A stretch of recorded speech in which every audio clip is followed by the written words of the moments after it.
What's up, everybody, and welcome to another episode of Rob Live. This is episode 7, and today we're discussing mental health. For those who aren't aware yet, I am an educator, which means I have the fortunate experience of having summers off. It's about 2.5 months every summer, and it's typically during this downtime that I will start to have some mental health issues. Sometimes it's minor, other times a little bit of a bigger issue, but it brought to mind this idea that I need to share with you guys. And I'll start with the quote. And the quote is, "It's okay not to be okay. It's just not okay to stay that way." This comes from Perry Noble. And this quote essentially is talking about this idea that, we struggle. As individuals, we struggle, and society a lot of times makes us feel like we must hide this struggle or put it away in a dark little corner where we never talk about it, right? There's shame associated with struggling with mental health sometimes, and I'm really happy that it's now becoming a more common conversation. It's coming to the forefront of many open conversations between individuals and also on social media and just in society in general. And I'm really happy to hear that, because a lot of these issues, they go untreated.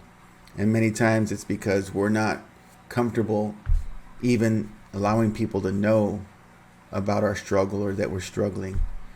Society, I feel, has this unspoken expectation that we've always got to keep it together, right? I commonly refer to it as the tight smile, that kind of fake customer service smile that you give when you're, just holding it all in and trying to keep it together and just be pleasant at the same time, right? To me, I've let go of the tight smile. That doesn't exist for me anymore. If I'm smiling, it's because I genuinely feel like smiling. I don't feel obligated anymore to give you a tight, fake smile to, save appearances. And so what I'm trying to do with that is really encourage people to express how they're feeling, obviously in a way that's comfortable for them, but so that what they're going through doesn't go unaddressed, untreated, unspoken, because that's when it starts to fester and we really struggle with it. So don't feel pressured to feel like you have to keep up appearances and not ask for help when you're struggling. Mental health is a real issue that we have to deal with from time to time. And I really want to encourage you guys to ask for the help that you need. One example, approximately 6 years ago, one of my coworkers took his own life. It was the first time that I had experienced an up close and personal issue with suicide. I'm obviously aware that it happens, but it had never happened to anyone that close to me. And I had a, mental idea of what a suicide victim might look like. And it was, it was a very Hollywood picture of somebody who was visibly depressed, etc. And in this particular case, that wasn't what happened at all. This individual was very open and communicated a lot. And so when it happened, it really shook me to my core. And I realized afterward that I needed some help. I needed to get help and talk to somebody, a professional, about what I was feeling. And so I started going to a therapist. We did, I want to say, anywhere between 5 to 7 sessions to help me, come up with some coping skills and to help me also just kind of make sense of what had happened. And it gave me a much better understanding of how to manage my emotions in a way that is healthy for me. And so, going through that, I felt at the time a real need to just share with the people around me that I was going to therapy and that I was getting help, because I felt like that might encourage other people to reach out and do the same if they felt that was something that was necessary and that they were comfortable with. And so I was very public about that, and I wanted to share that with you guys today. At one point, I was struggling with my role as a father, right? And so we sought family counseling, and that helped tremendously. We came up, well, I wouldn't say we, but the therapist came up with this idea of a family meeting, that we do once a week. It's something I try to continue now. And this family meeting is an opportunity for everyone within the family, regardless of their role, mother, father, son, daughter, to share anything that may be on their mind, anything that may be bothering them. Just opening those lines of communication. Many times communication is something that we just kind of hope organically happens throughout our daily lives, but there are times where we all get so busy that there isn't that opportunity to share, and so things fester, things stick in our brain, we don't get to talk about them, and they start to play out in our behaviors. And I think that's what really truly motivates me to protect and nurture my mental health, is this idea that if I don't, I will start to act differently, treat people differently, and it affects everyone around me. And that is really motivating for me to, like, hey, let's get this straight. Let's straighten this thing out so that we can, be the best version of ourselves, not only for ourselves, but for the people around us. 2 times, I would say 3 times in my life where I had, minor bouts of depression, where I felt like, just not even getting out of bed, really quiet, reserved, kind of pulled back from everyone, and struggled. And those 3 times, number one, at my freshman year of high school, which was a very dark time for me. My parents were going through a divorce. I wasn't as close with my siblings as at times I wanted to be. All my friends had gone to a different school, and so I was struggling mentally at that time. And in that particular case, I did not seek help. The help came in the form of, like, my sophomore year, where some of my old friends started to come back into my life and really became my support system. They really saved me. Shout out to Stephen Figueroa and Jimmy Teague, to name a few of the people who came back into my life my sophomore year. And I don't even know if these guys really know, the impact they had with their friendship at that time. It was at the right time, and I really needed friends to share with. And so that's how I kind of broke out of that one. But going on to high school and graduating from high school, I struggled again, not really having a plan after high school, which I mentioned in an earlier episode. And then again after college, not having a plan then. It was just this feeling of being lost and melancholy. And I was fortunate enough for those 3 incidents to have a support system.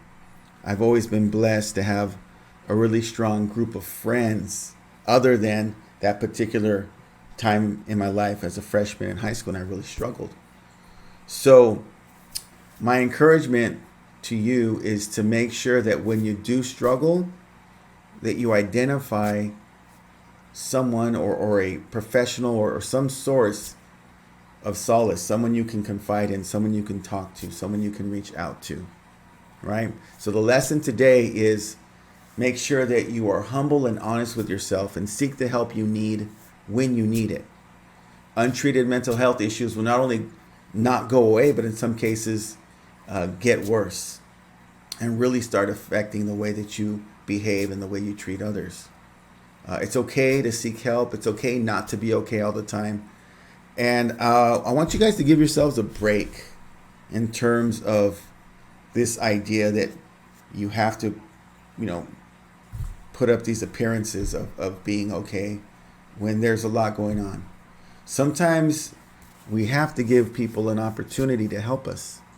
And if you're really good at hiding what's happening inside, if you're not reaching out to anyone, right, you are actually taking away not only from yourself, but you're taking away from the people that love you this opportunity to be there for you.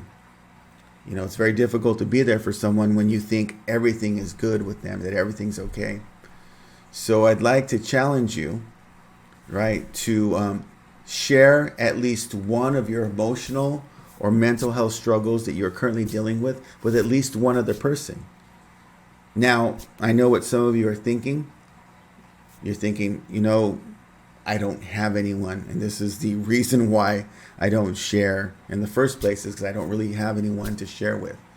In those particular cases, there are some places you can reach out to. One of those is this, the numbers 988. 988 is a national crisis hotline you can call for any suicidal or extreme mental health feelings or issues you may be having that you need someone to reach out and talk to. And even if you have a support group and you're not comfortable sharing with that group, this is an anonymous source that you can reach out to, because sometimes, and this happened to be the case with me in certain cases, if there's certain issues that I don't feel comfortable sharing with the people I know, it tends to be a little bit easier to share that with someone who you aren't familiar or close to. There's freedom in that because, you might feel like there's less chance of being judged or for them generating or creating an opinion about what they already know about you. So that's another route to go, that we all struggle. And if you look at society today, and if you look at your circle of friends and you're under the impression that none of them are struggling, just understand that we have become, as a society, really good at hiding what's going on inside. And sometimes it's just out of courtesy. I know that sounds crazy, but we're trying to be courteous. We're saying, hey, you know what? I'm going through some tough things. I'm having a tough time, but I don't really want to burden the people around me. You'll be surprised that when you take that chance and you do share what's going on, just how helpful people are ready to be. Because if there's one thing that can be reassuring for somebody who's struggling with mental health issues, is to understand and know that there are others around who are also struggling. Look at me. Come to me, because I struggle with mental health issues, periodically. It's a very normal thing. It happens. And the only thing that I do differently now is that I seek the help that I need, whether that is professional help. Sometimes it's just a friend. Sometimes it's maybe my spouse, right? My wife, or maybe it's the kids. But, to reach out and share. Well, if I share what's happening in my life with someone, that doesn't solve my problem. And you're absolutely correct, right? Sharing what's going on with you isn't always about finding that solution, from someone else. Sometimes it's just about not feeling alone in that moment. It's when we feel isolated and alone, as if no one really cares about what we're going through, that it really starts to impact your mental health.